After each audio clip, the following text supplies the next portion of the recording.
Nakukuman nga ka sa Lilin. Ano yung interview ever? Wag na muna! Dali nga! Interview. Wag na muna ang interview. Diyos ko. Sian Lim at Kim Chu nagdi-delete na. Sinyalis nga ba ng paghihiwalay nila at pagkakaroon ng magkaibang project? Ayon sa Philippine Star blog post ay nagdi-delete na si Sian Lim ng mga post niya kay Kim Chu. Isa nga ba itong patunay na walang forever? Yung walang forever. He only used Kim Chu in show business and insecure about his career. Okay lang yan, Kimi. Hindi kawalan sa buhay mo si Sian Lim.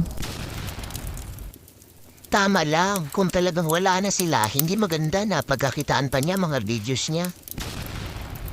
Sabi ko, pagbukas sa mga mata ko, ikaw yung unang-unang gusto ko makita. Pero bakit wala ka? Kaya naman, naghihimutok ang mga fans ni Kim Chu na ginagamit lang daw di umano ito sa pagpo-promote ng bagong serye ni Sian Lim. Matatandaan natin na tinanong si Kim Chu sa isang interview kung okay pa ba sila ni Sian Lim at sinabing okay lang sila. Okay naman kami ni CEO. Very strong. Okay naman kami, opo. O, mapangil lang ang showbiz, pero ayos naman, masaya naman po. Pero may mga kumakalat ngang issue na deleted na daw ang picture at ang video nito. Nang tiningnan ko naman ang IG ni Kim Chu, ay meron pa silang picture ni Sian Lim. 8 months ago ang huli nilang picture at ang video nila ay 7 months ago. Samantalang si Sian Lim ay 4 months ago ang huli niyang video kasama si Kim Chu sa Hong Kong. Sa tingin mo, hiwalay na ba talaga sila o sadyang nag-delete lang ng mga picture at video?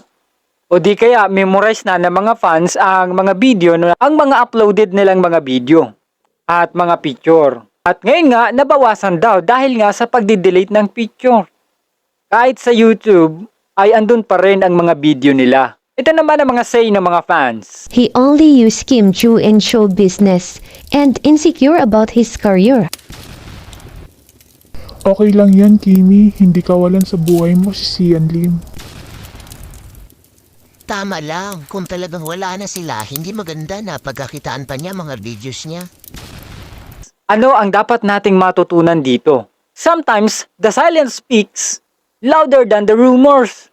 Sa madalas na pagkakataon, ang pagiging tahimik ay mas malakas at makahulugan kaysa sa mga chismis o mga salita ng iba.